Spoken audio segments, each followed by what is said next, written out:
Welcome to this presentation on low-grade serous ovarian cancer, held on Low-Grade Serous Ovarian Cancer Awareness Day, September 9th, 2025. This talk is hosted by the Low-Grade Serous Ovarian Cancer Initiative and our US research partner, Star Ovarian Cancer. The Low-Grade Serous Ovarian Cancer Initiative exists to radically transform the survival of low-grade serous ovarian cancer through research and to provide information to empower people with this cancer to make decisions about their care. I'm Jane Ludeman, the founder of Low-Grade Serous Ovarian Cancer Initiative. I was diagnosed at 32 years old. I'm joined here today with Professor Amanda Fader. To briefly introduce her, she's a leading low-grade serous ovarian cancer researcher and the immediate past president of the Gynecologic Society of Oncology. She's a gynecologic oncologist at Johns Hopkins, where she's the director for the Center for Rare Gynecologic Cancers. She's a member of the International Consortium for Low-Grade Serous Ovarian Cancer, otherwise known as the ICLC, and she's the lead investigator for an important clinical trial that has the potential to change the recommendations for how newly diagnosed women with low-grade serous ovarian cancer are treated.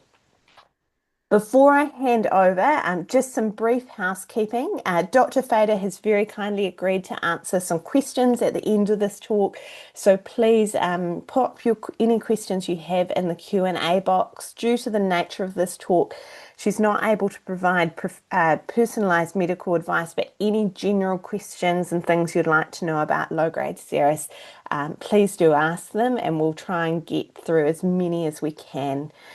We've had over 100 people register for this talk, with many listening live, and I know that a lot more people will be watching this recording. So thank you so much for your time. Now, for the reason we're all here, I'd like to hand over to Dr. Fader to begin her talk. Thank you so much. Oh, thank you so much, Jane. I'm so honored to be here, and I'm going to just share my slides. Can you all see my slides? All right. So it's a deep pleasure and honor to be here on Low-Grade Serous Ovarian Cancer Day and to update you all on what I believe has been tremendous progress in the field in both our understanding of the tumor biology of this diagnosis and to update you on many of the exciting results and progress in this on the scientific front and in upfront and recurrent disease treatment. And I just first want to thank you, Jane, and your family and the Low-Grade Serous Ovarian Cancer Initiative and STAR for just the tremendous leadership, advocacy, and example that you set that have really helped us propel forward in our understanding of how to best treat this disease. Jane, you're an inspiration. Your impact is vast. I just met a patient this week who has been impacted by you and I believe is joining the webinar today. So your impact is felt all over the world, and really want to appreciate and thank you for the collaboration at the ICLC and all you do from a research and advocacy standpoint for our patients, especially as a survivor yourself. These are my disclosures, and I am the director of the Center for Rare Gynecologic Cancers. As Jane said, this is one of the most, I think, wonderful and exciting things that I get to do in my field is meet amazing women from the US and all over the world who unfortunately are diagnosed with a rare gynecologic cancer. But I've learned so much from all of you, and becoming the physician I would like to become and the scientist I hope to deliver on results for our wonderful patient populations. And in this center, just like in several other centers like this around the world, we really seek to provide very tailored, precision-based care for our patients. And we're going to talk a lot about that, how the science has evolved in that area, away from that one-size-fits-all approach to a more tailored, precision-based approach in treatment. And this has really revolutionized the care of women and help them live much longer. I also tell our patients that in GYN oncology, we specialize in hope. And I truly believe this. And I hope you'll find my message today imbued with some hope and progress, although we have a lot of work to do yet. But in reality, this has been the decade of rare tumor advances, and they've really been fueled by progress in our understanding and treatment of low-grade serous ovarian carcinoma in particular. And scientists all over the world, from New Zealand to the US, Europe, Asia, and South America, really have all contributed globally to these advances. And there have been more than 50 major trials in the gynecologic rare tumor space, several of them over 12 in low-grade serous ovarian carcinoma alone, that have really moved the needle in terms of standard of care. And because of that, we're seeing our patients live hopefully much longer and better lives. And we have much work to do, but just in the last decade alone, there have been over 15 trials just dedicated to women with a low-grade serous ovarian carcinoma or peritoneal carcinoma diagnosis, which may not seem like a lot, but it's significant progress. And I think the next decade we'll see this really proliferate even further. As many of you are very savvy on this call and well aware that low-grade serous ovarian carcinoma is a rare subtype of epithelial ovarian cancer, which represents 2% of all ovarian cancers, but 10% of what we call serous type tumors. And really, through the efforts of colleagues around the world, including Jane and her New Zealand colleagues, contemporary research efforts have characterized the differences in epidemiology, pathology, clinical presentation of our patients, and finding those microscopic molecular targets that really differentiate these tumors from other tumors, such as high-grade serous carcinoma. And we understand that these are very, very different tumors, and that women with low-grade serous carcinoma should be treated with different treatment approaches than those with high-grade serous ovarian carcinoma.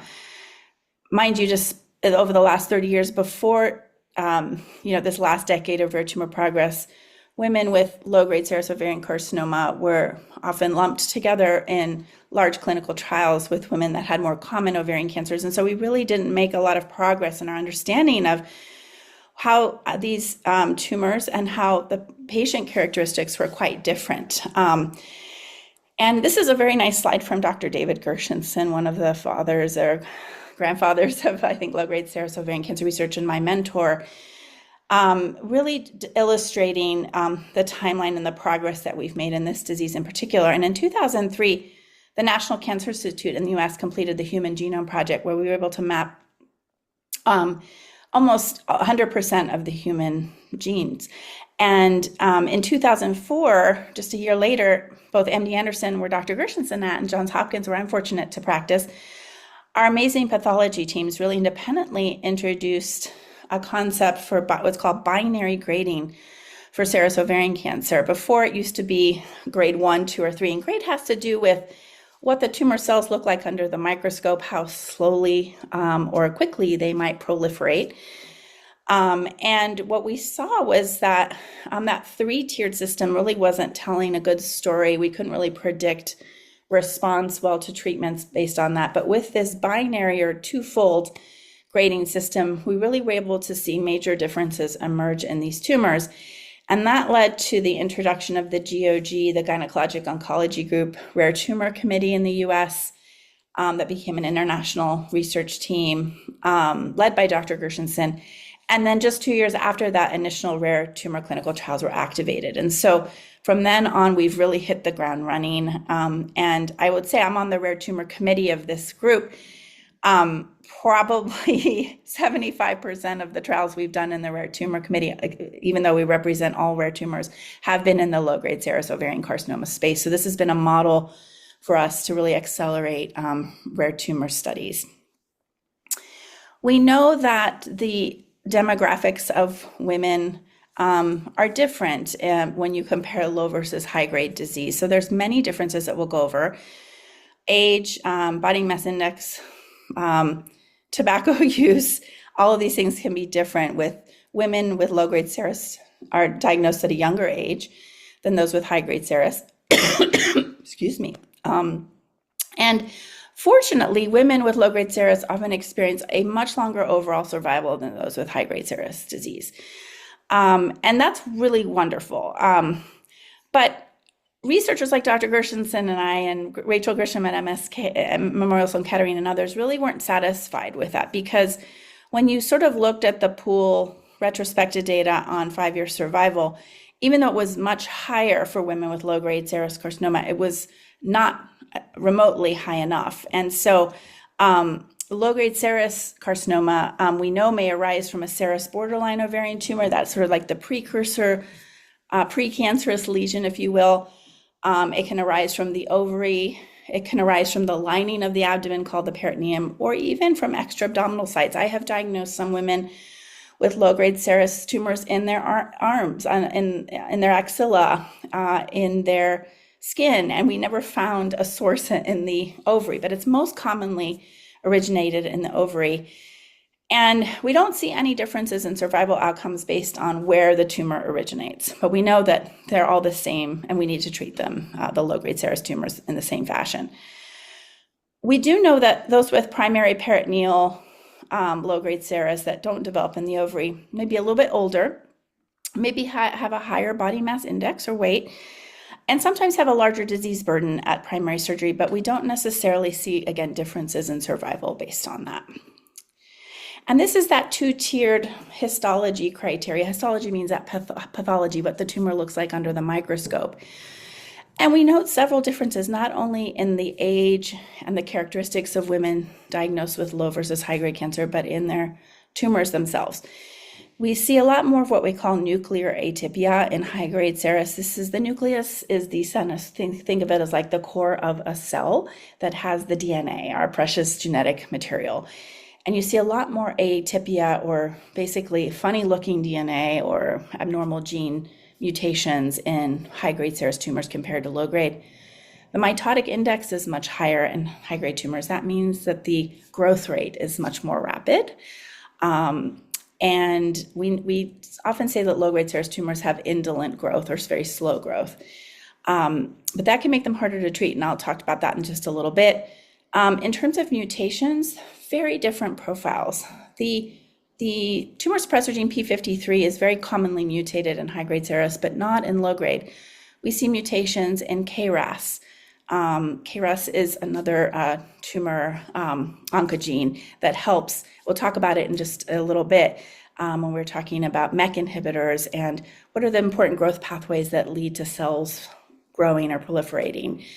We see strong estrogen and progesterone receptor expression, right? Estrogen and progesterone being the important female hormones that our ovaries produce. And while these are just phenomenal, ovaries are so phenomenal. I find them the most remarkable organ in the human body because they do so many important things physiologically for us. These important hormones that we need for so many functions can serve as stimulators of these tumors, unfortunately. So in the same way that tobacco might stimulate lung cancer, these endogenous hormones can stimulate growth in estrogen-positive tumors. So we have to kind of keep that in mind. And we already talked about the precursor of low-grade serous, the serous borderline tumor. Whereas we know in high-grade serous, a precursor actually is in the fallopian tube. Most high-grade ovarian cancers are not ovarian at all. They start in the fallopian tube, that important organ that helps bring the egg into the uterus for fertilization. And as I just mentioned, estrogen and progesterone are really, really important. We're going to talk about this repeatedly in this talk because this is what I study and I think where we've made a lot of progress. But these tumors are 2 to 3 times more likely to express estrogen and progesterone receptors than high-grade serous carcinoma. And we often see that low-grade serous ovarian carcinoma tumors have an 85, I would say almost 95% frequency of estrogen receptor positivity, and about a 50% receptor positivity for the progesterone receptor. For those of you who are wondering, who are not in reproductive medicine, estrogen and progesterone are the important hormones that really help fuel our menstrual cycle. In the first, if you look at it, a menstrual cycle is 28 days. In the first 2 weeks of that cycle, the first 14 days, estrogen really surges in our body, and that sends a signal to the uterus to proliferate its menstrual lining in anticipation of a pregnancy. And then at that 14-day mark, if one doesn't become pregnant, a progesterone surge occurs and the estrogen drops off. And that tells the uterus, no pregnancy, time to reset, and the lining sloughs, and that process starts over. But estrogen and progesterone have many more important functions than that. They help with cognitive health, cardiac health, bone health, sexual health, libido, digestive health, and metabolism, so many very important functions in our body. So here's the problem that I and others are studying. Despite the better prognosis overall for women with low-grade serous compared to high-grade, women with advanced stage low-grade serous ultimately may have poor long-term survival outcomes if we treat tumors, especially in a generic one-size-fits-all fashion.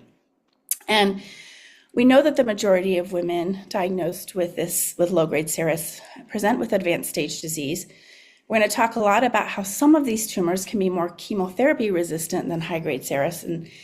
And so up to 70% of patients may experience a disease recurrence, and proportionally more young women are diagnosed with low-grade disease. And so there's greater risk of premature mortality in patients than we see in high-grade serous. So we really want to focus on these problems and how to overcome them. And that's where I think we've made a lot of progress in the last 10 to 15 years.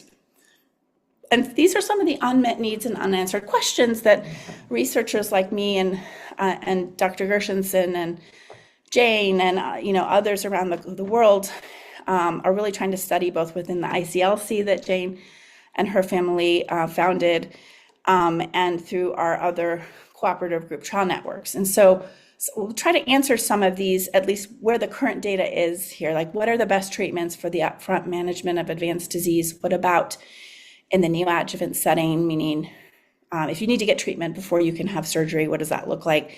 What is the best treatment of recurrent disease? What's the treatment of recurrent disease after you may have received endocrine therapy, or if it's resistant to endocrine therapy? And what are the best, and what I mean by endocrine is those hormonal receptors, and we'll talk more about that. And what are some of the best endocrine and novel targeted therapies that are emerging that are really exciting in this space? And what are the optimal combinations of these treatments? That's really what we're getting excited about right now. And then finally, what are the best biomarkers of response to these treatments? Are there markers in the blood or markers in the tumor that can help guide us as to patients who are going to best respond to specific types of treatment?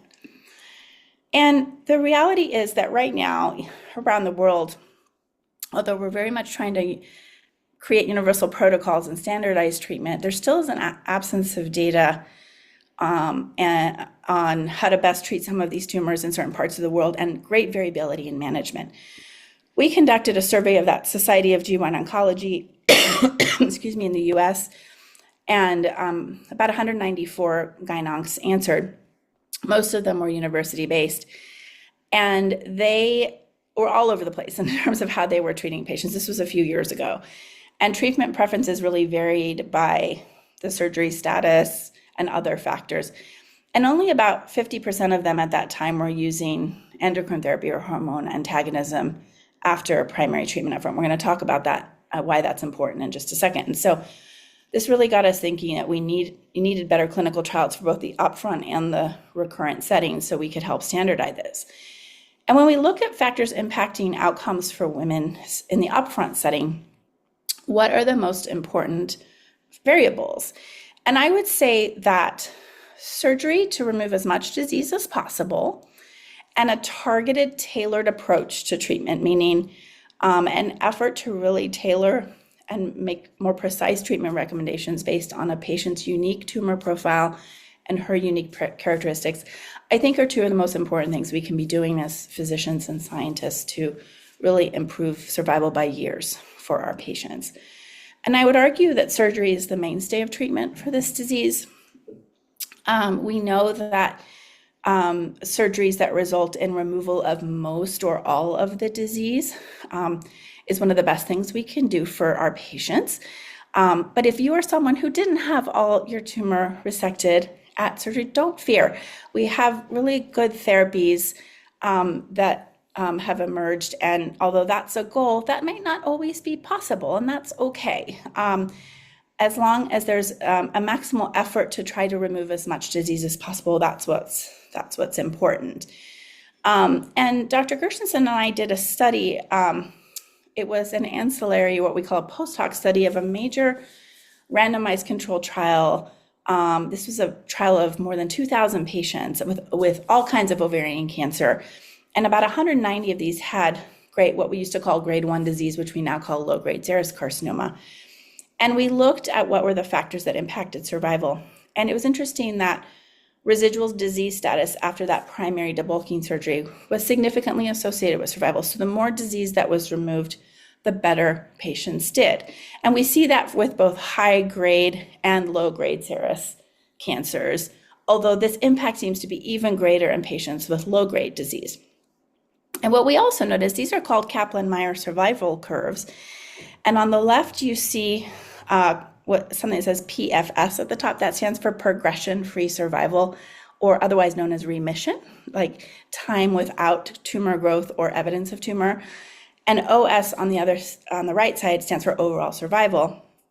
And that black top curve is patients who had a lot of disease removed at the time of their surgery. And the higher the curve and the longer the curve, the longer and better the survival. And so we saw that patients that had most of their disease resected were living longer. And this is in an era before targeted therapies and endocrine therapy. This is when women were just getting straight up regular chemo and surgery back in the early 2000s. And it was interesting that patients in the red were patients who had what's called an optimal surgery but had some chunky disease still left behind, and those in green had a lot of disease left behind.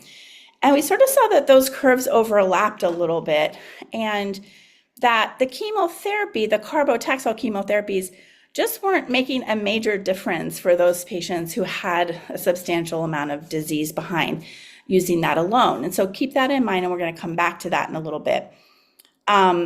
And what we've learned from that study and others is that some low-grade serous tumors are more chemo-resistant than high-grade serous tumors. We know that the conventional old-school chemotherapies work best on small, rapidly dividing tumor cells. And so that's why removing big, bulky tumors and leaving smaller disease behind, or trying to remove all the disease that's visualized with the naked eye, leads to potentially better outcomes with chemo and other treatments, because chemo works better on smaller tumors than on bigger tumors. But we know that low-grade serous tumors are inherently slower growing than high-grade serous tumors. And so there's been a couple of different studies, one in Germany with the AGO mega database and another National Cancer Database study in the United States that tried to look at, the impact of patients with chemotherapy after surgery. And this bottom study in particular was really interesting in that it showed that the overall survival was not significantly different among 140 patients who received chemo, the carbotaxol, after primary surgery, compared to 140 patients who did not receive chemo, either received nothing after surgery or received like an endocrine therapy, like an letrozole, for example, a aromatase inhibitor. So that really got us thinking. Now, this was not a powered study. This was a retrospective study that didn't have enough power, meaning enough patients to truly answer the question about what's the best treatment for patients in the upfront setting. But it got us thinking there's a population of women with low-grade disease that we're just all giving chemo to. Are they really benefiting from this equally? And there's been a revolution over the last 15 years across many cancers, where we've really started to question that. Are we over-treating patients in some settings? And there was a big article about this a few years ago in the New York Times that looked at a growing number of cancers are being treated more with targeted therapies and endocrine therapies, and less with chemo, or combining chemo with those targeted or endocrine therapies, and really sort of leveraging those newer, sexier, novel drugs to make a better impact on cancers. And if we look at endocrine therapy, so this is like a little diagram of a cell in peach at the bottom. And you see above this cell, on the right side is premenopausal women, and on the left is postmenopausal. And in premenopausal women, it's our little pituitary gland in our brains, near our brains, and then that stimulate the ovary, and then the ovary produces the estrogen. And estrogen is an important cell signaler. It basically sends a cascade to many cells to really activate genes for cell proliferation. So it can be it's a sort of a cell activator. And for most cells, for normal processes, this is just like cells replenishing themselves, right? That's a normal process. But sometimes that can lead to abnormal cell proliferation and tumor growth if there's excessive signaling. On the left, you see postmenopausal women where the ovarian estrogen production really decreases, but our adrenal glands that sit on top of our kidneys can produce their own estrogens. And those can still result in estrogen levels in our body that can signal to cells. And so we've developed a number of therapies over the last 30 years that are like estrogen blockers, if you will. And those include aromatase inhibitors that you can see up here above the cell that sort of block that production from the adrenal gland of estrogen before it's even produced, so that signal doesn't hit the cell. Tamoxifen, which blocks this within the cell once the estrogen has bound and gotten into the cell. And fulvestrant, which helps degrade that estrogen signal in the cell itself. And so there's lots of different ways to target this as an anti-estrogen, if you will. And really, low-grade serous is very similar to estrogen-positive breast cancers. And so we've learned a lot from the breast cancer science. Given that 95% of low-grade serous are ER positive, and we talked to 50% are PR, progesterone positive, it's not quite as high in breast cancers. It's more like 60 to 70% are estrogen and progesterone positive. But we know that similar to breast cancers, low-grade serous does seem to respond to anti-estrogen therapies in multiple clinical settings, including upfront, which is called adjuvant, when you're newly diagnosed, neoadjuvant, getting treatment before you go to surgery, adjuvant is treatment after surgery, maintenance treatment, what you might get either after chemo or instead of chemo, and in the recurrent setting. And when you actually look at the breast cancer treatment landscape in the last 25 years, it's changed radically based on this paradigm. The NCI, the National Cancer Institute in the US, and the NCCN guidelines really 25 years ago recommended chemo for 80 to 90% of patients with breast cancer that were estrogen progesterone positive. But a better understanding of the molecular basis of the disease and development of targeted therapies, as well as genomic or molecular scoring systems, really began a shift in major treatment paradigms in breast cancer. And we saw that sequential endocrine therapy or anti-estrogen or anti-progesterone therapy really now constitute the modern standard of care for hormone receptor positive advanced breast cancers. So this is a huge shift away from chemo. And prostate cancer is a similar example. These are often endocrine receptor positive as well, very low-grade, slow-growing cancer, similar to low-grade serous. And often we use either observation, surgery, radiation, or androgen therapy because they secrete androgens or the male type hormones. And those are the cornerstones of treatment, not so much chemotherapy. So there's already lots of examples of this in other cancer types where we've started to question like, does just giving the old school chemo make sense to keep doing or not? And this is something that both Dr. Gershenson and I have sort of studied separately at MD Anderson and Hopkins respectively. Dr. Gershenson had a landmark study where they treated patients with advanced stage disease with surgery, and then they gave them chemotherapy, the carbotaxol, and then that was followed by what they call hormonal maintenance therapy or anti-estrogen therapy like letrozole, which is an aromatase inhibitor. And they used tamoxifen, letrozole, lots of different things, but letrozole was more common. And they saw almost a tripling in the remission rates of these patients, like much longer. You can see 26.4 months compared to 65 months of remission for patients with advanced disease, and a trend in better overall survival for these patients. At Hopkins, I don't know if I was crazy or just a little more progressive for my own good, but I thought, well, what if we didn't give people chemo at all and just treated with endocrine like we do with breast? Well, and we enrolled patients in this study and told them, the concerns. And we did this with the Cleveland Clinic as well. So we weren't the only sort of outliers there. And we found in these 27 patients that after 41 months of follow-up, only 20% of the patients or so had recurred at that point. And the median progression-free survival, that median remission rate at 2 years, 82% of patients had not yet experienced a recurrence, and 96% of patients were alive and well. It was very similar to the results of the Anderson trial, just with fewer patients studied. So then this really, became a question of, well, what do we do now? And so the NCCN, which set the national standards for the US, and some of them use them in other countries around the world, the National Comprehensive Cancer Network, basically in 2017, after these studies came out, basically changed their guidelines to allow for patients with advanced stage low-grade serous to be treated with either chemotherapy followed by hormonal therapy versus hormonal therapy alone. And this was what's called Category 2B recommendation based on smaller studies.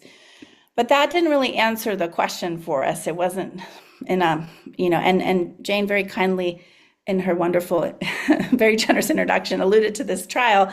This is a trial I'm very fortunate to lead with Dr. Gershenson. It's an international trial in 8 countries, and it's what's called a phase 3 2-arm trial of the standard chemo, paclitaxel, carboplatin, followed by maintenance letrozole versus letrozole by itself, or letrozole monotherapy, in patients with stage 2 through 4 primary low-grade serous carcinoma of the ovary or peritoneum. And so in this trial, patients have a maximal upfront cytoreductive surgery. It's also called debulking surgery. And then they're randomly selected, Dr. Gershenson and I and all the physicians around the world that are enrolling patients on trial. And the patients, we don't get to decide what arm the patients go on. It's a random computer-generated decision of you go to chemo, letrozole, or you go to letrozole alone after surgery. And we're set, and then we're keeping patients on letrozole until either patients don't want to be on it anymore or they experience a disease progression or recurrence. And I'm very pleased to report that the trial met its eligibility. We met our accrual goals 4 months ago.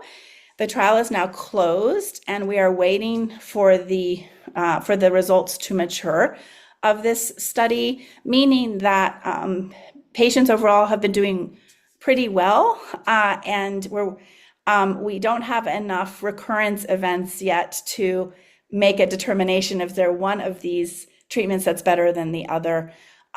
Is the letrozole by itself okay to use instead of the chemo letrozole? But we are hopeful that in the next year to year and a half, we will have more information to share with the public and all of you about those trial results, so we can define that standard of care once and for all in that upfront setting. And I will say that this was possibly the first trial in the world in advanced ovarian cancer that did not contain a platinum taxane, like a chemotherapy arm, in all of its treatment options. So this is what's called a de-escalation trial, where we're trying to see, are we over-treating with chemo? Can we study what would happen if we de-escalated treatment and move beyond what's called the add-on clinical trial model, where you just keep adding drugs onto a chemotherapy backbone so that people get more and more treatment instead of less treatment. And this is outdated now. This is 100% of patients have enrolled to date. And our initial, what are called futility analyses, meaning we do two interim statistical analyses during the trial, just to make sure that one group of patients isn't doing a lot more poorly than another group.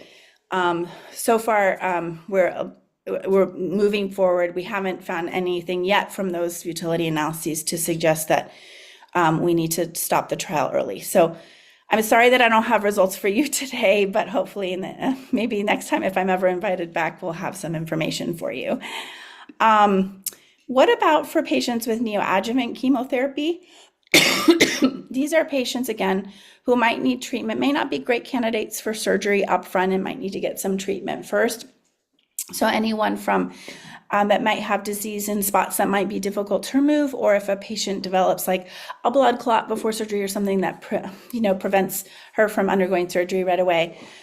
We know that if we just give carbotaxol by itself, that in some women there's a good response, but in this study by MD Anderson suggested that response rate in that setting may not be as great as we hoped. And in this study, they only saw 4% of women actually respond to those treatments with the tumor shrinking.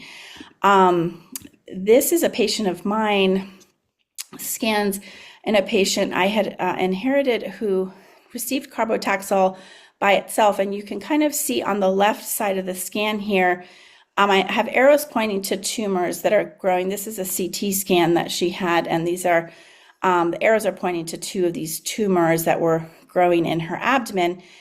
And what do you notice about the scan on the right after 2 cycles of just carbotaxol?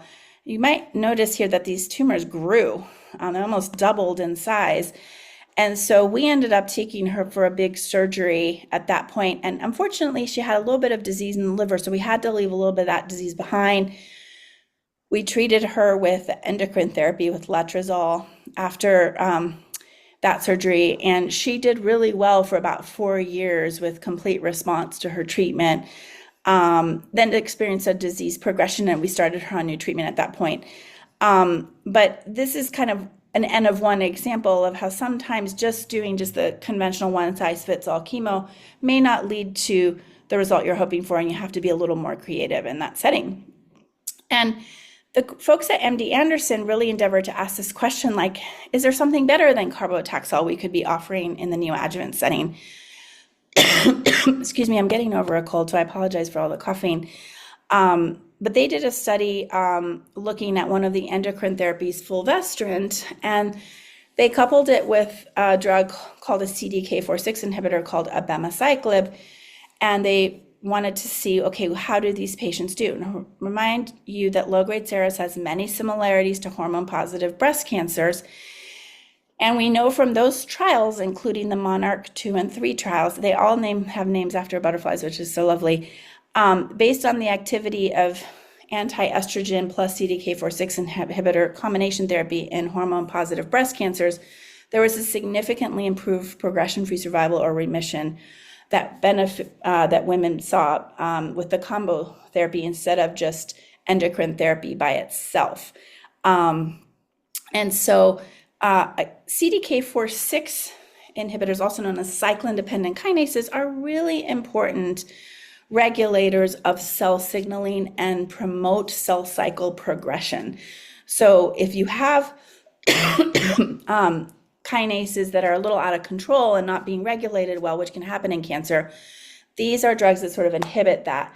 It's kind of like your factory assembly line workers that are putting your DNA together in the cell and really revving up that cell proliferative cycle and putting a halt to the assembly line so that can't continue. And so they did, again, this pilot study of neoadjuvant fulvestrant plus the CDK4/6 inhibitor abemaciclib in women who could not undergo primary surgery. And every 8 weeks, they would sort of evaluate them with imaging and with the CA125 tumor markers. And depending on how they were responding, they either kept treatment going or they took them for interval surgery. And this is sort of the I'm happy to share these slides with anyone, by the way, and I'll provide them to Jane after the talk. This is just the schema of the trial. But what I want, there's a lot on this slide, but what I want you to keep in mind is that in the first 15 patients, this was dramatic results. 9 out of 15 patients had a partial response, that's 60%. One who had a complete response, meaning they couldn't see any disease on scan. The rest with partial response, meaning some major tumor shrinkage. Keep in mind that with the carbotaxol in the MD Anderson study, there was only a 4% response, so it's a big difference. They saw stable disease in 40% of patients, meaning they were able to halt tumor growth. And so the overall what's called clinical benefit rate, or CBR, is a combination of response rate and stable disease, and that was 100%. So 100% of patients benefited from this combination in either halting tumor growth or shrinking the tumors. And of the patients who underwent surgery, 100% were able to achieve an optimal cytoreduction, meaning removal of most or all of the tumors that were seen. And they were able to receive surgery within 4 to 7 months after receiving this neoadjuvant treatment. And then they went on some form of estrogen, anti-estrogen, and CDK4/6 inhibitor again after surgery. It's a very small pilot study. The MD Anderson group, I think, is about to publish results in a larger cohort of patients, but this was very exciting to be able to see these kind of response rates that led to optimal surgeries. And so this is not yet FDA approved or approved by the NCCN. This is very novel. So it's not always available to patients, but this is something I'm personally very excited about as we continue to see how we can, again, move away from chemo when it's not working and be creative and think about other combinations. And we have to really think about this in the treatment setting of recurrence as well, as we see that with in the recurrent setting. If you look at this second line in this table, those that are what are called platinum sensitive or carboplatin sensitive are only about 5% of patients with low-grade disease in the recurrent setting, whereas about 25% will be sensitive to chemo in the upfront setting. Whereas with high-grade serous, you still see a good number of patients that are going to respond to carboplatin. So we have to be thinking here about different treatments. And one of the ways to think about how to continue endocrine treatments, we have to understand the concept of what's called estrogen resistance and estrogen receptor alpha or ESR1 mutations. And these are activating mutations in the estrogen receptor on cells that accept the estrogen signal that can contribute to therapeutic resistance. So you can start on a letrozole treatment and do well for a while, but then it may stop working and the tumor grows. And that's because these ESR1 mutations can actually keep that estrogen receptor constitutively active, meaning it keeps activating the cell, even in the absence of getting an estrogen signal, and that cell keeps proliferating. And so by knowing about these ESR1 mutations, which were studied by my colleague Stephanie Gayard, another low-grade serous researcher and member of the ICLC, we can sometimes redirect and helps us understand what endocrine therapies may a patient best respond to instead of using the same one repeatedly.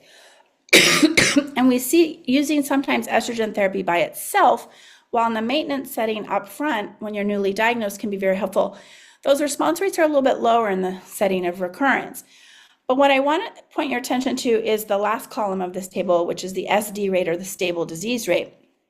Sometimes I tell our patients that this treatment of recurrent ovarian cancer can become like management of any chronic disease like high blood pressure or bad diabetes, and requires management and tune-ups. And sometimes just keeping a tumor that's smaller and not terribly symptomatic stable, even if it doesn't go away completely or doesn't shrink, keeping it from causing harm and sort of halting it in its tracks can be a win therapeutically as well. So you can see in the stable disease column that many endocrine therapies really help promote stability of tumors. Some of them shrink, but a lot of them will just remain right where they're at. And that can continue for many months and sometimes for years for patients. And letrozole is one of the AIs or aromatase inhibitors that I use most commonly. Anastrozole is also commonly used. There's rationale, though, for considering combining to improve that response rate. So it's not just stable disease, but you get a treatment tumor response or tumor shrinkage, to combine endocrine therapies with other types of targeted therapies, such as MEK inhibitors. We know that MAP kinase activation, MAP kinase is another cell cycle or pathway in cells that helps with cell proliferation. And if we can block that cell cycle, we coupled with the loss of estrogen receptor blockage, we can sometimes get more bang for our buck with these combination strategies. And this was a study done combo of fulvestrant, an endocrine receptor inhibitor, and MEK inhibitor that synergistically suppressed tumor growth. And this was a translational study that then went to clinical trials. And there's been a lot of case reports of efficacy with combining MEK inhibitors and endocrine inhibitors in recurrent low-grade serous cancer. Dr. Rachel Grisham from the Memorial Sloan Kettering tried to study this question with onapristone, which is a synthetic anti-steroidal anti-progesterone, with anastrozole to see if you could get better synergistic activity there. And this is a trial that's open of I can never pronounce it, regorafenib with fulvestrant. I wish they had sexier names for these. These are very hard to say. And this is a multikinase inhibitor that targets a different part of the cell cycle that inhibits blood formation around cells. And so you're going to see a lot more of these targeted, newer, sexier treatments in combination with other targeted therapies or with endocrine therapies. One of them, we talked about the CDK4/6 inhibitors at MD Anderson in the trial of the neoadjuvant population. That's also been studied with endocrine therapy in patients with recurrent disease. This was done by Dr. Brian Slomovitz, and I borrowed this slide from Dr. Gershenson. And so patients got this treatment. By the way, ribociclib is a treatment that can be taken orally, which is really nice. And what they found here is that the combination of the two demonstrated promising activity that, about 0.25% of the population had shrinkage in their tumors, but that clinical benefit rate, which can mean either stable disease or shrinkage, was almost 90%. So 90% of patients benefited from this treatment. And this is an example of how the cell cycle and those MEK inhibitors might come into play. This is this little purple cascade here of RAS, RAF, MEK, ERK, and then translational factors. This is the MAP kinase pathway, and MEK is a really important component of that pathway that leads to DNA proliferation, cellular growth. And so this is the part of the cell cycle that can be inhibited by what are called MEK inhibitors. And there's been a couple of different trials of MEK inhibitors in low-grade serous carcinoma, including the MILO study. This was a study of the MEK inhibitor binimetinib, another very difficult thing to pronounce, versus physician's choice chemo. Dr. Brad Monk and Rachel Grisham helped lead this trial.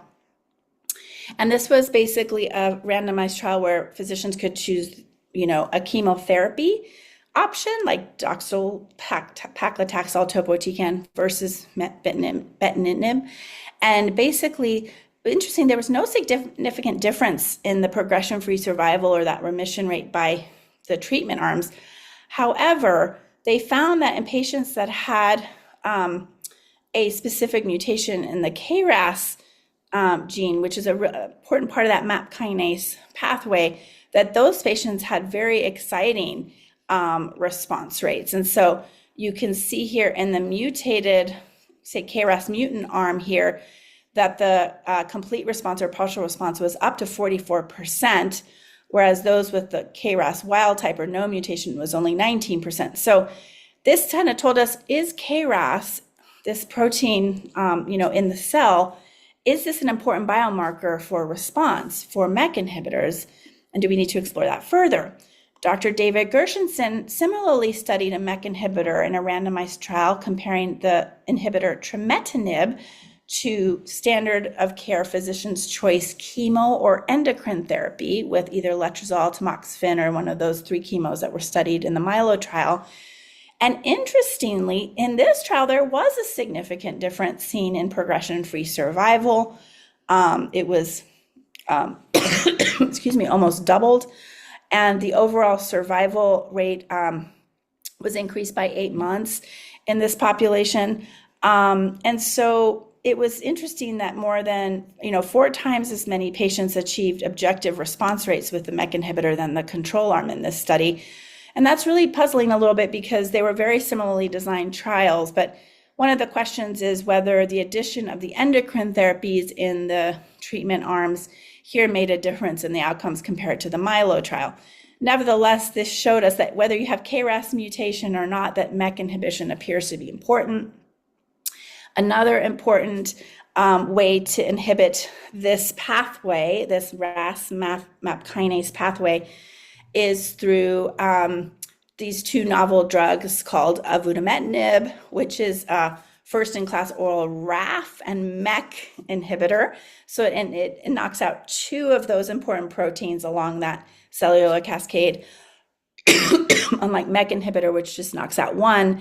And defactinib, which is a selective inhibitor of FAK, which, as you can see in this diagram here on the right, FAK is up at the cell surface. It's an important signaling target that has been shown to mediate resistance to multiple anti-cancer therapies. And so in the FRAME study that was performed This combination showed an objective response rate of 42%, meaning 42% of patients saw shrinkage of their tumors to some degree with receiving this in the recurrent setting. And this led to FDA breakthrough therapy designation in the United States, led to the development of the randomized RAMP 201 study, which basically looked at evaluating the avutometinib by itself versus avutometinib plus defactinib. And what they found in this study was that 82% of patients had a reduction in their target lesions, which was remarkable. 31% overall experienced a response to their tumors, but interestingly, that was more pronounced again in those KRAS mutated tumors with a almost 44, 50% response rate in those tumors compared to about 17% in the KRAS wild type. So this led to the FDA, the US Food and Drug Administration, granting accelerated approval for this combination for KRAS mutated recurrent low-grade serous ovarian cancer as an exciting treatment option. And now open is the next version of this trial called RAMP. They keep ramping it up. RAMP 301 is basically avutometinib plus defactinib compared to that physician's choice chemotherapy again to define, is this the new standard of care that we need to be starting with and this is being studied in KRAS mutated and unmutated patients because they felt that there was potential benefit in both populations. So for those of you who are enrolling in trials yourself, thank you. We hope that they benefit you. Clinical trials are really the most important way we can move the needle in understanding how to best treat women with this disease and how to improve survival outcomes and quality of life. And we're so grateful to many of you who choose to put your trust in us and enroll in these important trials. And we're seeing that many of our patients are really benefiting as a result of that. Finally, this is another combination study looking at avutometinib and defactinib with letrozole. And this is a neoadjuvant trial called the Chameleon study. I love this name. Combination targeted and hormonal treatment of low-grade serous ovarian cancer in the upfront setting. I think they got really creative with this name and picking the letters that they did. But essentially, this is in patients with unresectable low-grade serous disease and no prior treatment who can't undergo that primary surgery, or patients who underwent primary surgery, but it was suboptimally removed. Like, couldn't get all the big tumors out. This is a single-arm trial that's being offered at Emory University in Atlanta and at Memorial Sloan Kettering in New York. That's really excited to see those results. Finally, I wanted to end with the concept of platform trials, which many of you may well be aware of. There's a movement in the last decade of, studying rare entities, but also designing trials that are based on biomarkers and less on type of cancer. And so, for example, we look at patients who might have changes or alterations like those KRAS mutations, like a positive estrogen or progesterone receptor, like a HER2 gene modulation, and can enroll patients with all different types of tumors, but that have that specific molecular alteration in their tumors. And this has really allowed us to really expand rare tumor treatment as well. These trials are designed for women with rare tumors who may not be eligible for all of the trials, or whom the trials are designed for patients with more common disease. And this is an example of a wonderful trial really that focused on rare tumors called the Bouquet study. This had ultimately, I think, over, I believe, 12 different treatment options. And this is for patients with persistent or recurrent epithelial ovarian cancers, must have what's called measurable disease seen on scan. 1 to 4 prior treatment regimens was allowed. And you can see here that depending on the type of mutation a patient had in their tumor, they could receive a specific type of treatment. And this allowed like 12 different therapies depending on your tumor type and your mutation, which was very exciting. Some of those initial results are being presented by Isabelle Ray-Cocard and David Gershenson. Isabelle is a wonderful French rare tumor researcher and part of the ICLC as well. But we're going to increasingly see these kinds of trials so keep your eye out for those studies, and definitely don't poo-poo them, because biomarker-based treatment is the now and the future of modern cancer science and treatment, so that we can, really identify what are the factors driving this tumor growth that we can shut down, so we can help patients, live longer and better. So in summary, this is an old picture of my children at Disney World, but we know that low-grade serous carcinoma should be treated distinctly from those with high-grade disease. There are unique and compelling molecular targets and biomarkers that we have discovered that allow us to really harness endocrine and targeted therapies in a unique way to improve outcomes for patients with low-grade disease.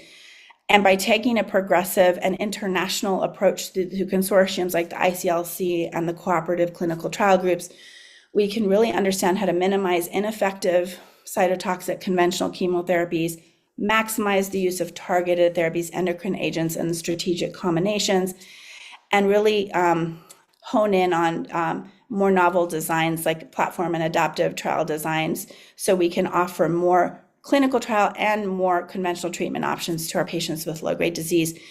Happy to take questions. Thanks so much for your attention. Thank you so much, Dr. Fader, for that really informative talk. I know I learned lots. I'm sure everyone else did as well. Really, yeah, just hugely appreciate your time with that. And so we've got 11 questions so far that I'm going to go through first, and then we've got more coming through as well. So first of all, I've just been grouping them. So first one's focus on treatment of low-grade serous ovarian cancer. And so someone wanted to know, is there a downside of receiving chemotherapy after you've had surgery, debulking surgery for low-grade serous?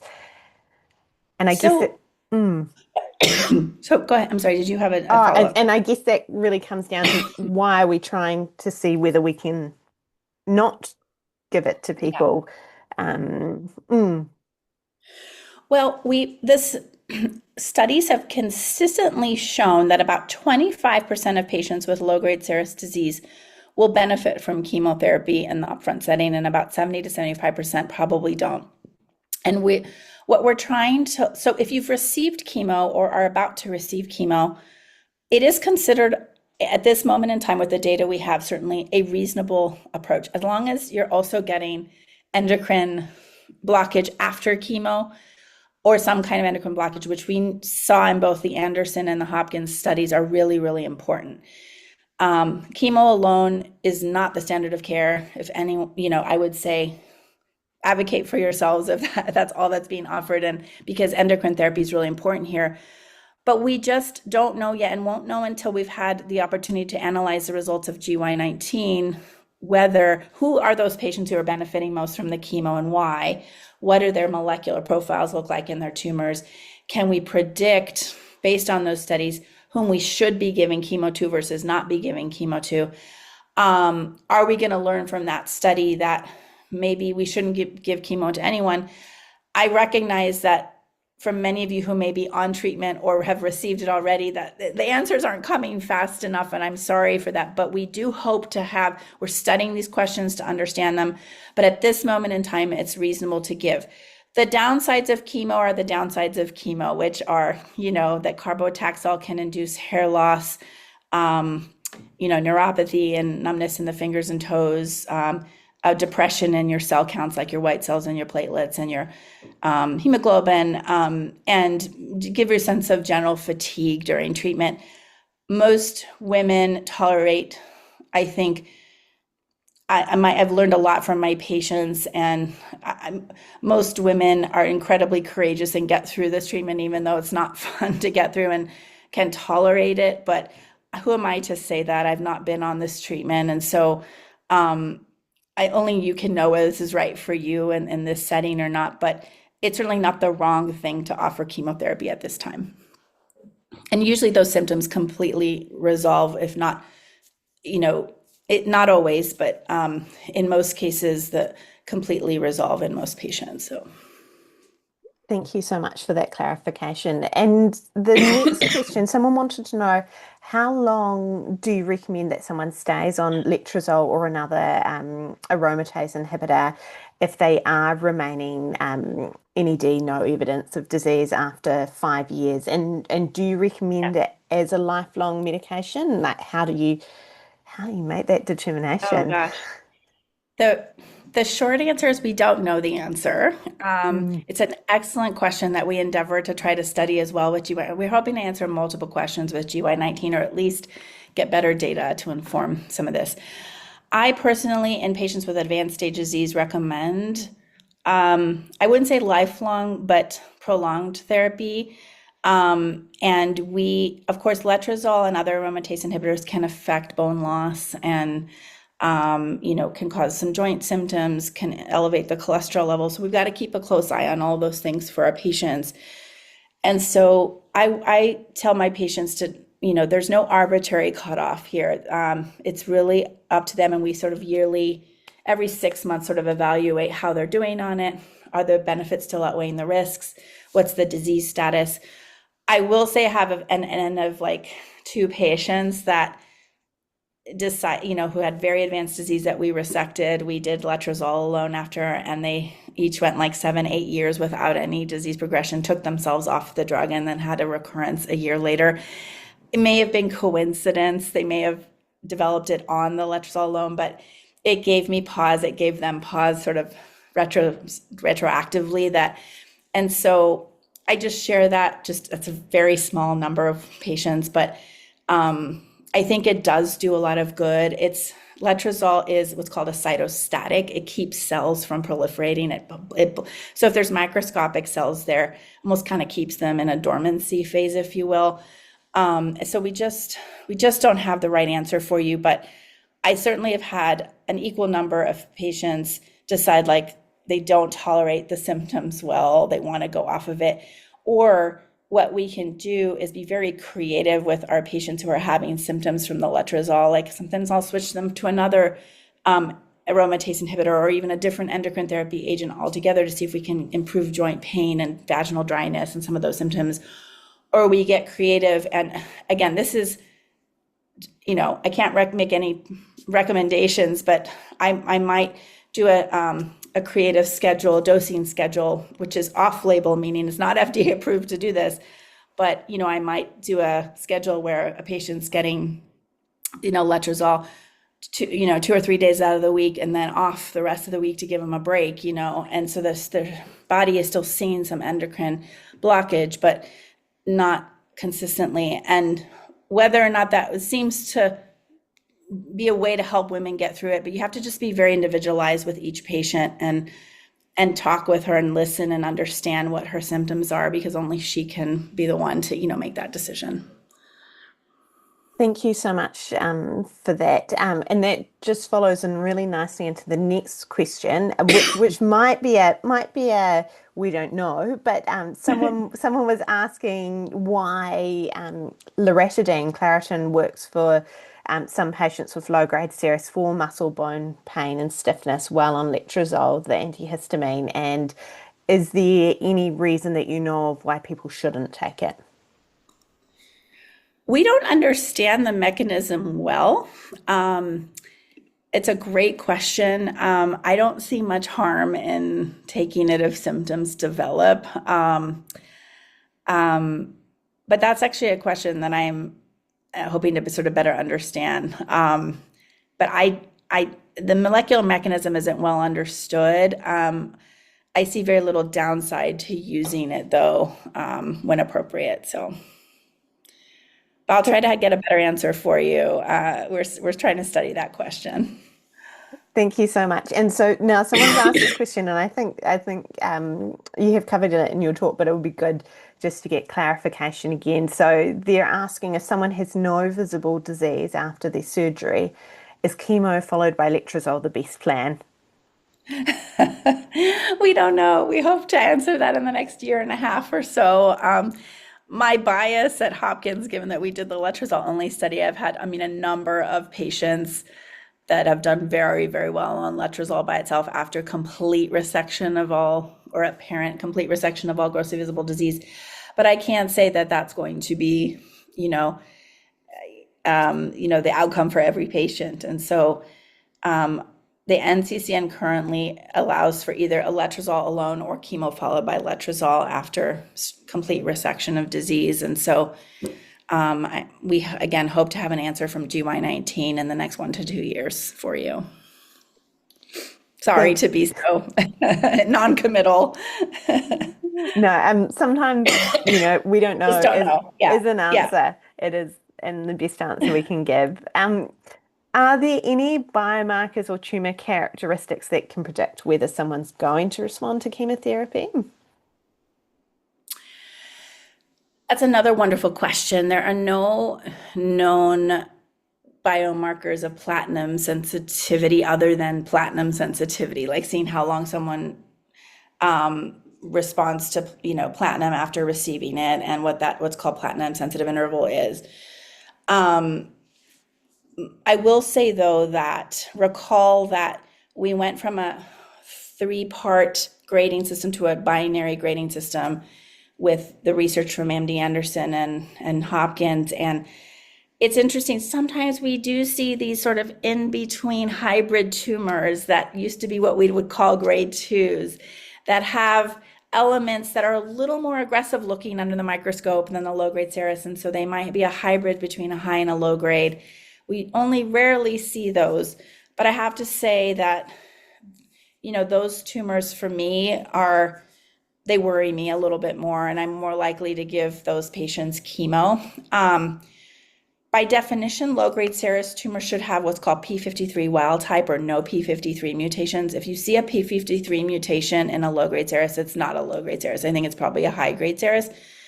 And so it's really important that pathologists are checking for P53. And we required P53 to be checked for the GY19 trial because we didn't want someone who actually had like a high grade cloaked like a low grade or a, masked and looked like a low grade to not receive chemo, right? Because we know that patients with high grade tumors, 90% of them are going to respond to chemo. So I think P53 is a good marker of response to chemo in general. But we shouldn't see that in patients with pure low-grade tumors. So if there's a hybrid tumor, those patients should probably get chemo. Thank you. And so the next question is, are targeted treatments like CDK4/6 inhibitors and MEK inhibitors dependent on tumor mutations for effectiveness? So great question. For the MEK inhibitors, we talked a little bit about the KRAS mutations being important. And even though the GOG 281 trial showed an overall excellent response in patients without known mutation status, the MILO study and the RAMP 201 study both showed that people with KRAS mutated tumors respond better to MEK inhibitors.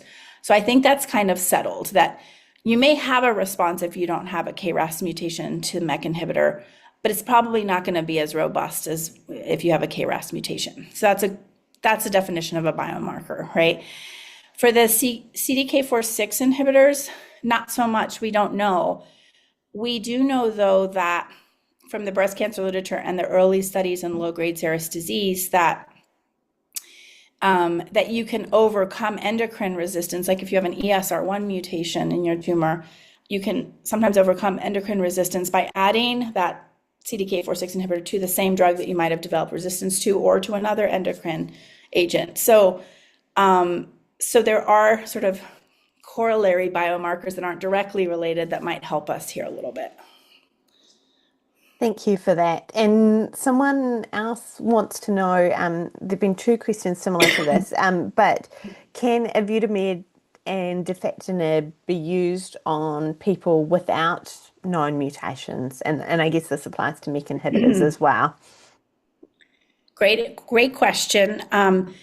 In the United States, currently, the drugs are only approved for patients with KRAS mutated disease because it was a 44% response rate in that population versus less than 20% response rate in those without the mutation. So it's very hard to get that combination, even though it's active in patients without KRAS mutations. It's hard to get that combination approved by your insurance because it's not FDA approved for those without the mutations. But the RAMP 301 trial that's open now, which is studying that combination, versus physician's choice chemo is exciting because it allows patients with any type of KRAS status, mutated or non-mutated, to enroll in the trial. Our hope is with that trial to be able to show that, yes, although there might be a more robust response in the mutated tumors, that those without mutations should be getting it too, because they have, 20 to 25% of patients are going to respond to it. That's not anything to sneeze at, right? It's pretty compelling, and so I think that trial will really help us answer that question. And if you have the opportunity to consider enrolling in a trial like that, I do recommend considering that, because it can potentially benefit you significantly and also help answer an important question. Thank you so much for that. Now, someone else has a question just that, these markers are a bit confusing. They don't have a great understanding around it. And so who's the best person to talk to about that? Is it their medical oncologist? Though I know in the United States, often is the gynae oncologist who is determining medical treatment as well. So, Yeah, so, wherever you're treated around the world, whoever is your primary treating oncologist, I think is the best person to talk to. We strongly recommend obtaining either what we call in-house testing. In some centers, you're able to get a lot of the molecular testing done at your own centers. But there's a number of tests that we can get at centers like Hopkins that we send out, and that's called for next generation sequencing, or NGS testing. And there's a number of companies around the world that many of you may be familiar with, like Foundation Medicine, Caris, et cetera, that provide full molecular profiles of your tumors. And what they can show the treating clinician is, oh, your patient has this mutation. We recommend you consider this potential drug. This is the data. And so they kind of try to make those connections. Some medical oncologists have a lot of expertise with rare tumors, but you have really wonderful medical oncologists that treat so many different types of cancer that it's very challenging to develop, really, really profound expertise in any one area. I applaud those are the amazing physicians that are taking care of most of the cancer patients around the world. And we need to help provide, everyone with the information on how to best treat these cancers. And so I think next generation sequencing is kind of like levels the playing field. It's like the great equalizer that provides a medical oncologist with that important biomarker information about what mutations are present. And a mutation that has a drug that can target is called an actionable mutation. And a lot of low-grade serous tumors will have actionable mutations like KRAS, estrogen, progesterone, et cetera. Sometimes other mutations as well. And so we want to make sure that that I think that just gives you and your treating doctor that much more information about tailoring your treatment strategies. thank you. And so the next question relates to what about, because we've talked a bit about mutations, and so what about the low-grade serous patients without known actionable mutations, or where the testing's inconclusive, and they want to know both are clinical trials available for people without mutations, and also and what options might be available if they don't have a mutation. Yeah, it's a great question. And I want to say that the majority of the phase 3 trials, and so phase 3 trials are sort of like the ultimate, the pinnacle gold standard trial, where you have a standard of care you're comparing against a really promising experimental treatment. Almost all of the phase 3 trials in low-grade serous did not require a biomarker. And so GY19, Milo, GOG281, the RAMP studies, they did not require KRAS mutation, for example.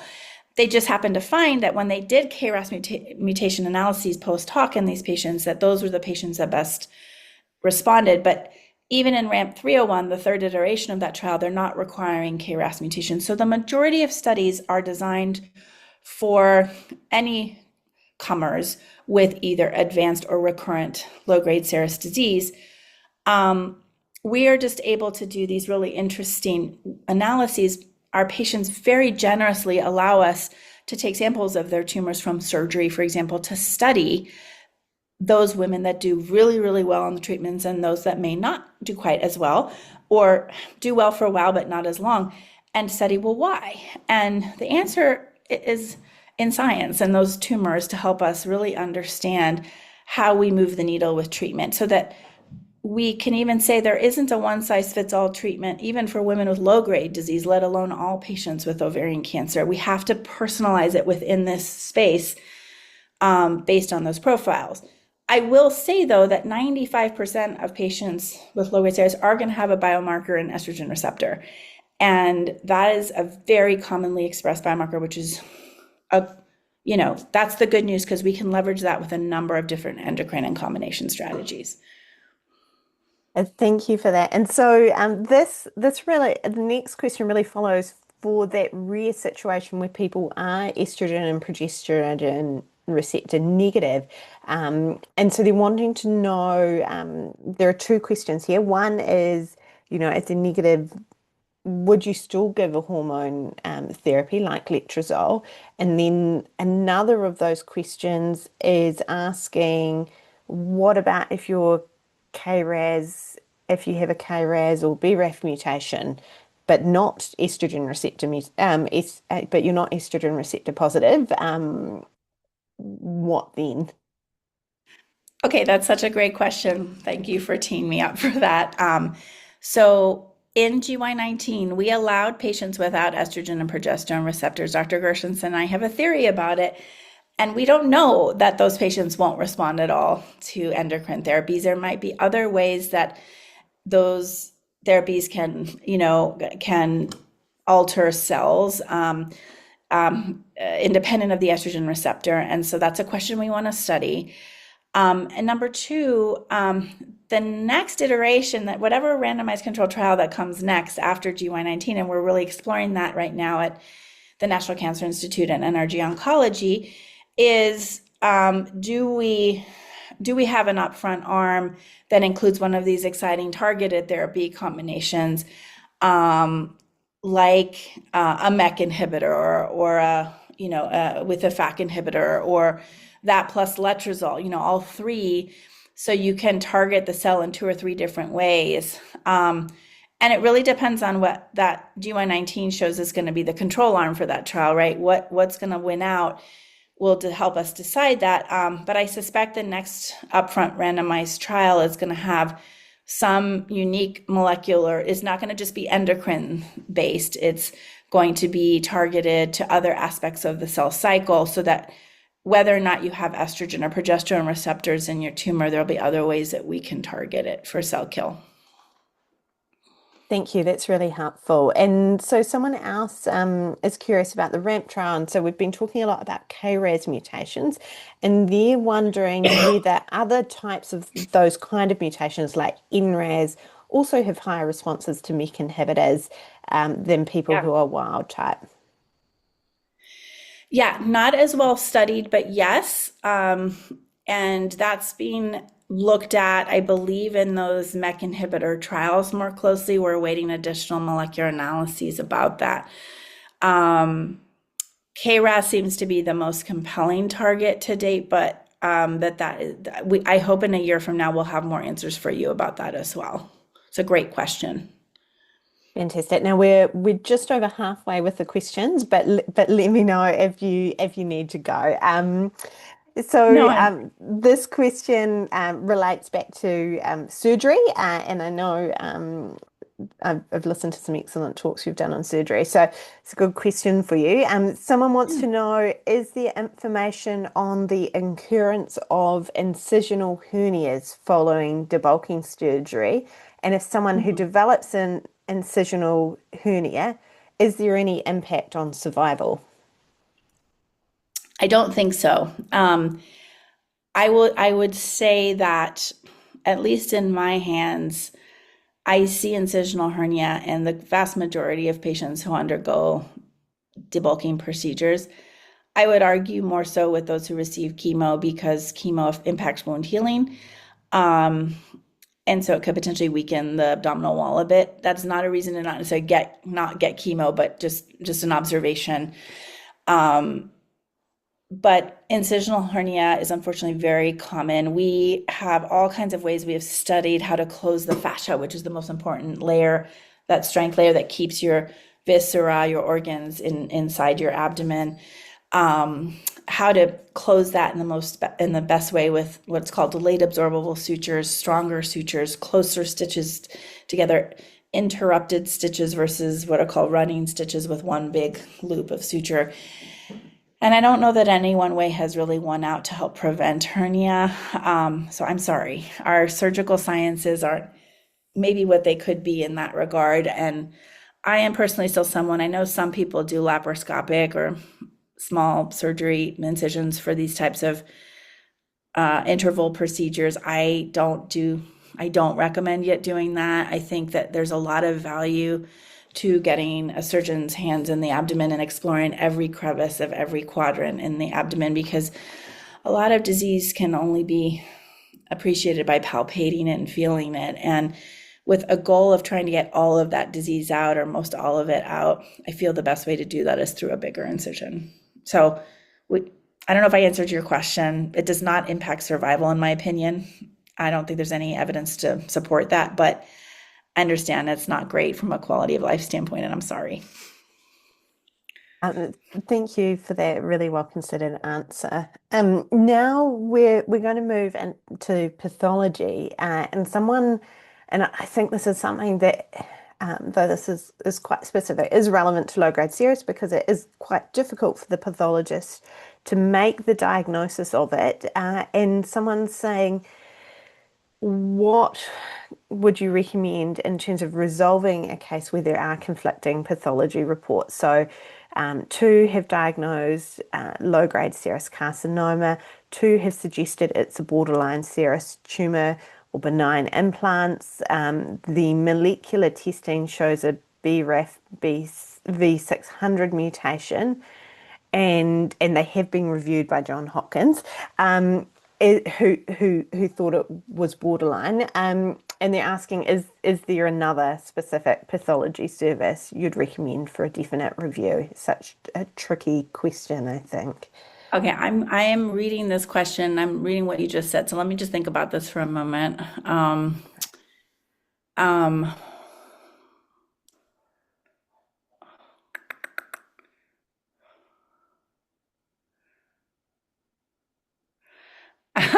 I mean, I can't obviously give personal advice, but I would say I'm in extraordinarily, and I don't know where the other pathology results came from, which are probably wonderful centers as well, but I'm extraordinarily lucky. I think rare tumor centers benefit extraordinarily from rare tumor pathologists. I couldn't do what I do without their incredible work because we have downgraded or overcalled, I when we review these cases, and I think there are centers around the world. I can only speak for the US centers because I'm sorry, I'm not familiar with the New Zealand centers, but there are several centers in the country that are known for their low-grade serous pathology work. We've mentioned several of them throughout the talks, and so I really trust my team. But I would say that there can be these nuances in these tumors that can be very difficult very difficult to sort out even by the most world-class pathologists in the world. It, if this is a new diagnosis, I would argue, and you have one or two top centers telling you that it looks more like a borderline. I don't know that you need a fifth tiebreaker vote, and that might confuse things. I think,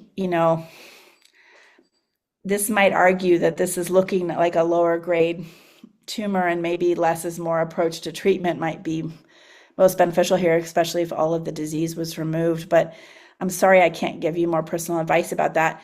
You may want to seek opinion from, another medical oncologist or GYN oncologist to help you sort through the data. But I'm not sure if a fifth pathology review is going to necessarily be your tiebreaker. It just depends where it's read. So I'm sorry. That's tough. Yeah. Thank But you. kind of good news that two good centers think that it's borderline. That might bode well for you prognostically. So good luck with that. Thank you so much for that. Now, we're just going to jump back to surgery again. And so someone wants to know why we remove the uterus and cervix, even in young women, and what the benefit is or rationale for removing those are.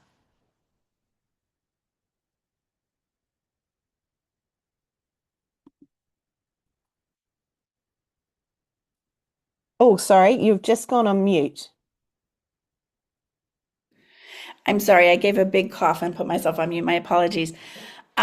So, in select cases, we can consider uterine conserving procedures in younger women who wish to preserve their uterus for childbearing purposes or for other reasons.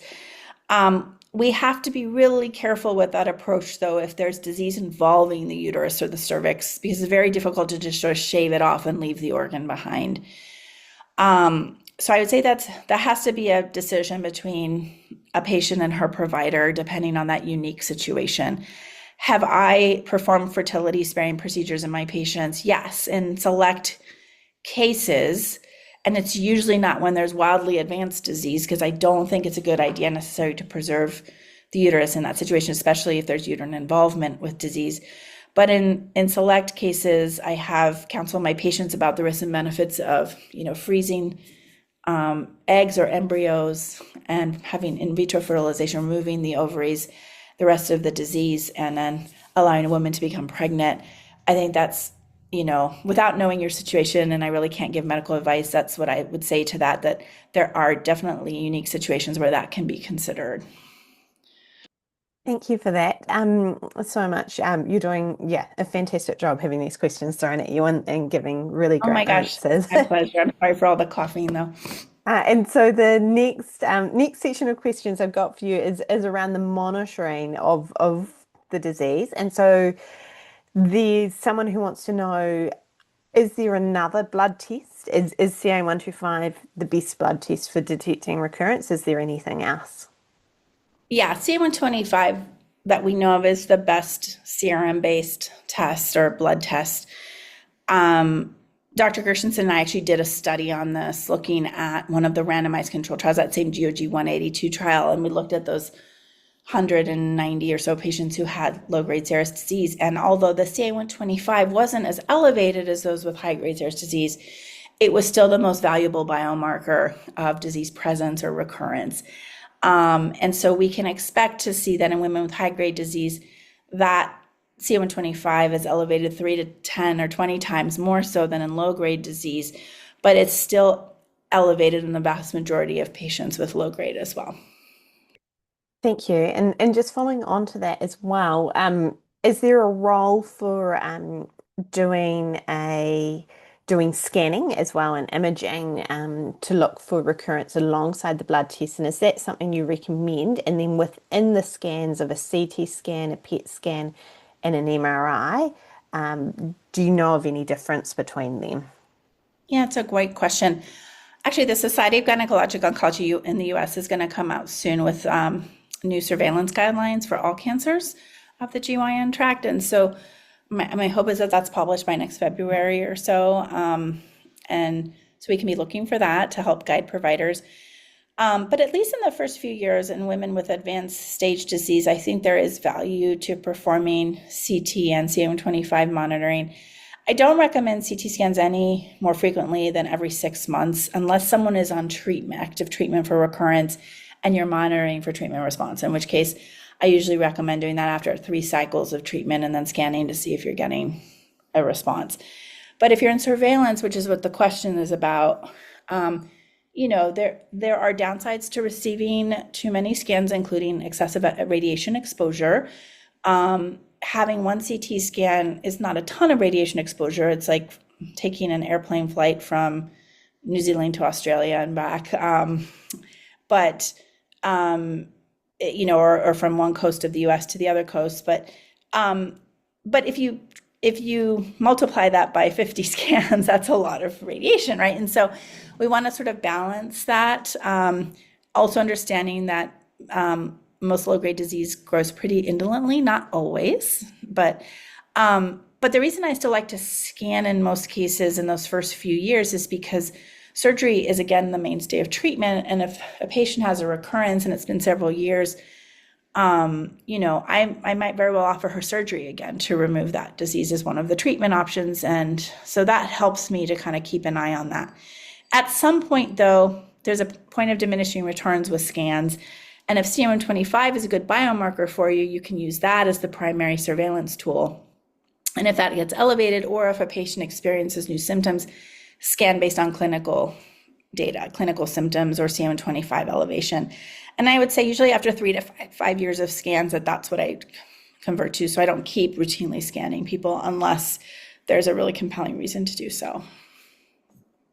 Thank you for that. I'm going to jump back now onto treatment, and this question's about treatment side effects. And so they're wondering about alternative treatments for managing the symptoms of surgical and medical menopause that don't impact letrozole. And I will just jump in and let people know that on our website, lgsoc.org, under resources, we do have a guide to hormone therapy, and under that, it does have a list of non-hormonal treatments for the management of side effects. So that's a good thing to look at. But they're curious about things like turmeric and other supplements.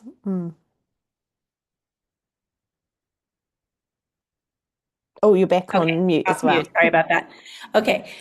Yeah, that's a great question. And I will couch this by saying, while I am not a complementary or alternative medicine expert, I really enjoy collaborating with my patients. And I would just urge you, if you're going to consider supplements or things, please just tell your treating oncologist, because sometimes those can interact with drugs you're on. But we are certainly very open to what you're, and I know a lot of women want to know, what can I do to ameliorate symptoms?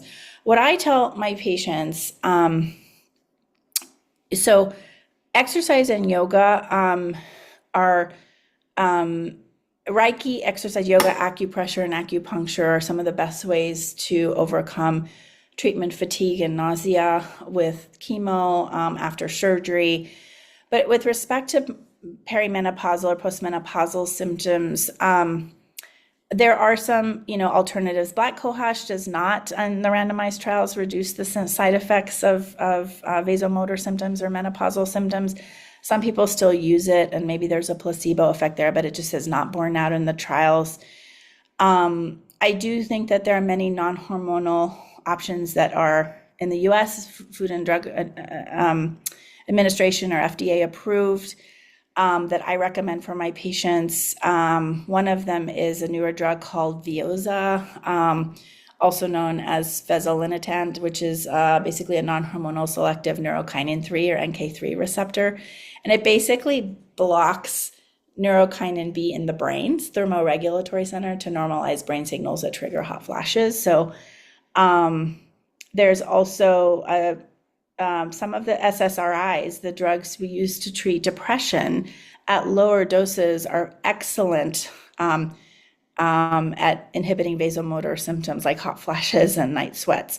So Effexor is one of those drugs that at higher doses we use for depression and anxiety, at lower doses help treat these symptoms, also take the edge off mentally, help you sleep better. So I recommend at night, because insomnia and cognitive fogginess and that sort of thing, and anxiety can be symptoms of menopause as well, especially surgical menopause in younger women. That can be very debilitating after these big surgeries for ovarian cancer. And so I don't have any problem with turmeric or other supplements as long as they don't interact with your chemotherapy or endocrine agents.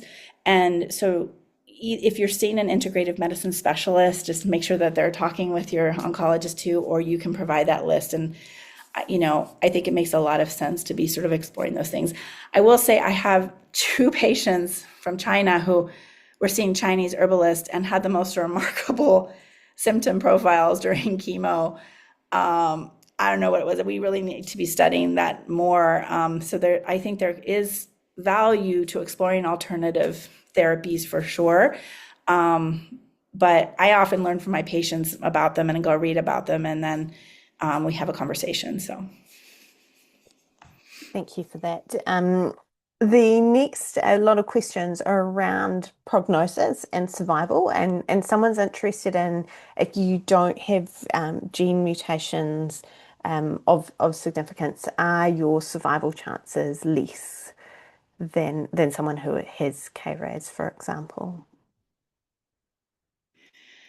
it's a great question. And some of the studies, it suggests that those are prognostic, but we don't really, to the honest answer is we don't know because it depends what those patients are getting, right? And so if you're on a trial where you're getting a KRAS inhibitor or a MEK inhibitor, that impacts that pathway, okay, so yeah, you're going to do better on that trial because KRAS is a biomarker of response for that treatment. So, I mean, we really need to have a better global understanding of some of these biomarkers. And I would say we're discovering new actionable mutations all the time.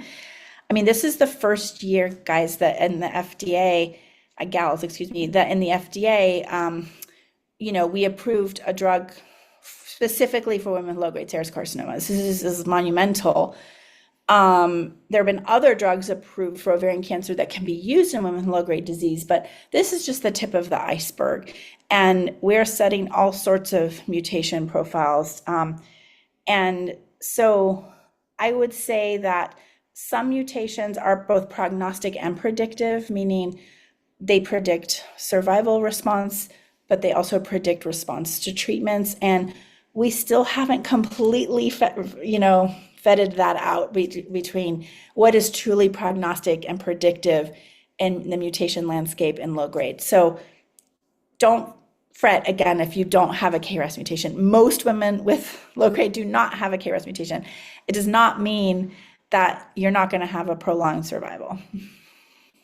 And thank you so much for that. And then someone else is curious about the different tumor presentations, and so some people can have a singular tumor, other people have like large singular tumors, other people have scattered that are more like rice, and they want to know whether there's any difference in survival and the prognosis depending on how the tumor's growing.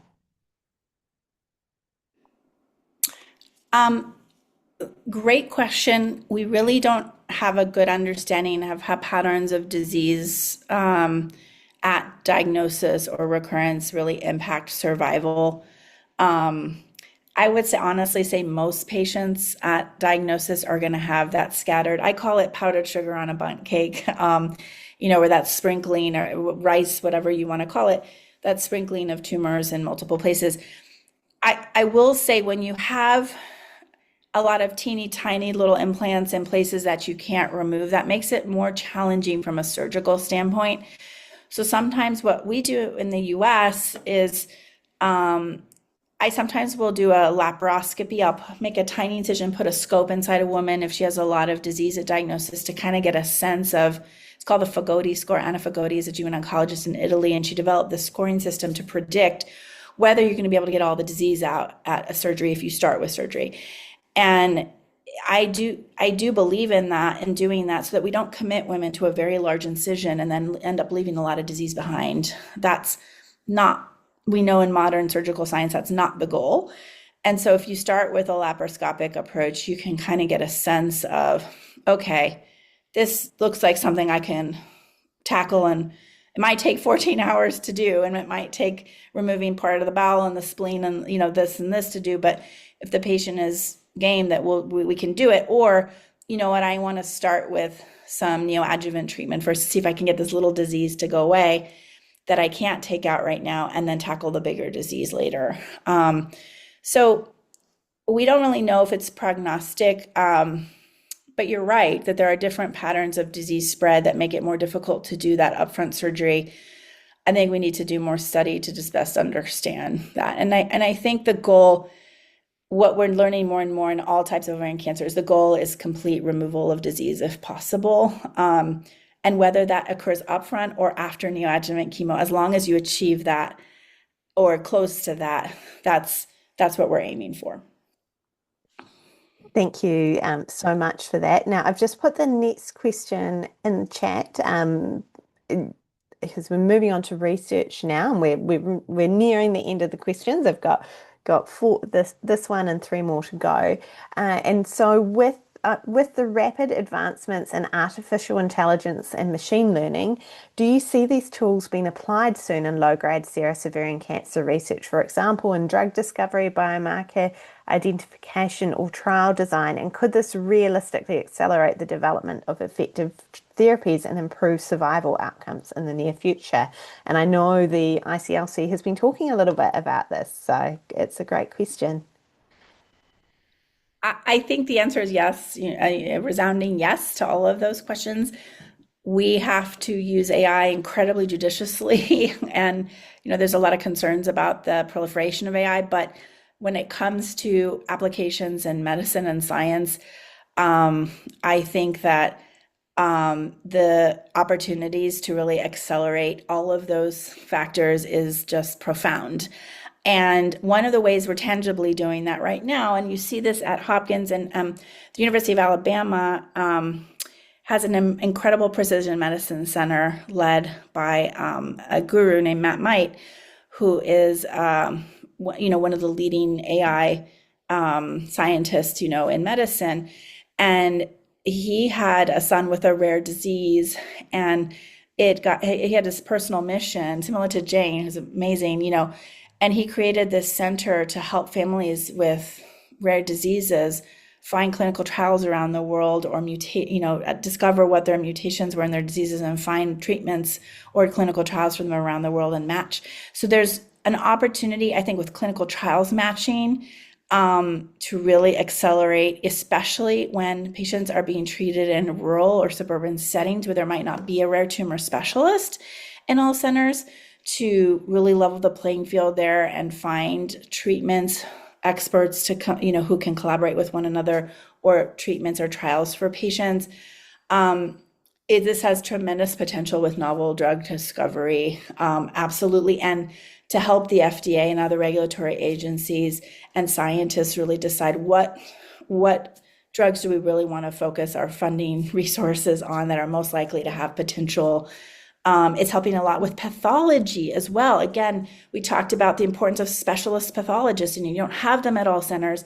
How can AI help us level that playing field so that you can get accurate pathology renderings and don't have to go for 5 or 6 opinions?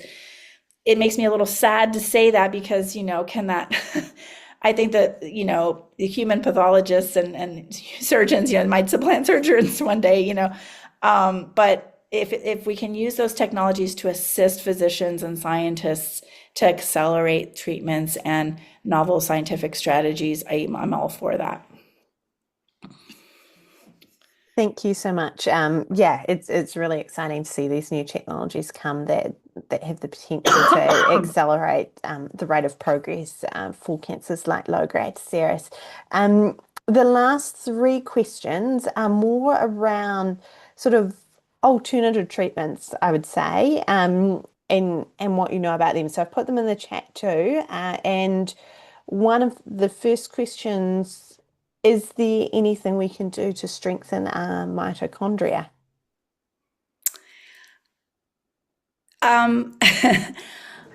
Thank you for that question. I don't know that that's where we should be focusing our attention. There's no evidence that strengthening the mitochondria is going to help with cancer treatment, or that's not a focus right now in cancer therapy. It's an excellent question, though, because there's a lot about this in the lay press right now. And I think a lot of misinformation about this. I think what's most important as a cancer survivor is to think about how to remain as immune whole and healthy as possible to get through treatments and beyond. And I always tell patients that, so I don't want to blow off your question anyway, but maybe redirect it a little bit, that really focusing on the immune response to tumors is where I think a lot of the science is really headed right now. And what are the dietary and lifestyle changes a patient can undertake to keep herself as fit as possible to potentially reduce risk of recurrence or at least tolerate treatments better if a recurrence occurs. And I strongly recommend the Mediterranean diet, American Cancer Society diets as diets low in animal and processed and ultra processed and saturated fats. Doesn't mean you can't have a piece of chocolate cake or a good steak once in a while, but just really being mindful of that. A woman's multivitamin, calcium and vitamin D, at the discretion of your physicians. What mega doses of vitamins are trying to use alternatives to. There's no evidence, again, that any supplements sold on the internet or on TV about strengthening mitochondria are valid. And there's a lot of predatory marketing out there is directed at cancer survivors to try to improve their mitochondria, improve their immune system, improve this or that. Most of them are not evidence-based or proven. So I would just say be wary about that. Talk to your physicians about those questions. If you've read something that intrigues you and you think looks exciting, pass it along to your provider. We'll help you, and sometimes I learn a lot again from my patients about what they're reading. I might learn about a new discovery from them that, we learn together. And so I would definitely review that with your physicians though. Thank you so much for that. And that's really helpful and an important discussion. And so the next question is, what are your thoughts on supplements as pathway blockers? And should people be getting protocols and regimes from their doctor in this regard? I'm not quite sure I understand the question in terms of pathway blockers. Perhaps this individual could send an email or something to so I can better understand the question. If they mean tumor pathway blockers, I would only be utilizing scientifically proven or FDA or what is the New Zealand regulatory body that approves medicines, Jane? MedSafe in New Okay, Zealand, sorry. but we've got people from I should know that. all I'm around the sorry. world here. No, not at all. Yeah, we're Not all at all all. different, similar Mm. agencies in each country, right? Um, Again, anti-estrogen supplements would not be trying those. They're not proven. Um, Supplements in general can be helpful. It depends on what combinations you use and why. And again, to talk to your physicians depending on your unique profiles. But I'm so sorry, I don't quite understand that question. And I agree with you. Yes, patients should definitely be discussing this with their um, if you're talking about actual treatments or pathway blockers that might be prescribed by a physician, yes, talk to your physician about that, whether you qualify for one of those targeted therapy blockers or not. Thank you. That is helpful, hopefully for that person. And it sounds like it really comes down to like what you're talking about in the first sense that if you are considering taking something, whether that's a prescription treatment or a supplement, important to talk to your doctor to see whether it might interact with the current treatments that you're on. And the tricky thing is that a lot of the things we don't have the evidence for at this stage. And so the final question that we have is on the weight loss drugs, the GLP-1s, and I believe there might have been a study recently about it increasing the survival for ovarian cancer, and wanting to know your thoughts about that. Yeah, excellent question. I think these drugs are game changers. We're still learning about them and the long-term implications of use, but we know that there's a relationship between obesity and weight, overweight, and risk of ovarian cancer, both in preventing ovarian cancer and other important gynecologic cancers like uterine cancer, breast cancer, and survival, either in prevention or survival in those who have the disease. And so it's an early study. It's promising. It's not a definitive study. Like we shouldn't be putting GLP-1 in the water yet or anything like that. But I think it's providing an opportunity for patients. I mean, I've struggled with weight my whole life, and a lot of our patients do as well. A lot of women do. Um, and it's okay. But what, these gives women another opportunity, and men, to really focus on, avoiding premature death from obesity or overweight, from either cancer and obesity. We don't talk enough about obesity and cancer risk. We talk a lot about cardiovascular and diabetic risks and those kinds of things, but it's one of the number one causes of cancer, including some of the cancers that we care about, right? And so mechanisms to safely support sustainable weight loss and better lifestyles, I think, are encouraged. And I'm recommending this for several of my patients in the right settings. Thank you so much, Dr. Fada, for your time today and just absolutely amazing talk, but also your generosity and answering all these questions. And we've got through all of them, I believe. And so, yeah, I just want to say thank you for everything for today. I really appreciate it. And thank you also to all our listeners who joined us today for this talk. Thank you so much for having me, Jane, and for your friendship and advocacy. And thank you to everyone who joined.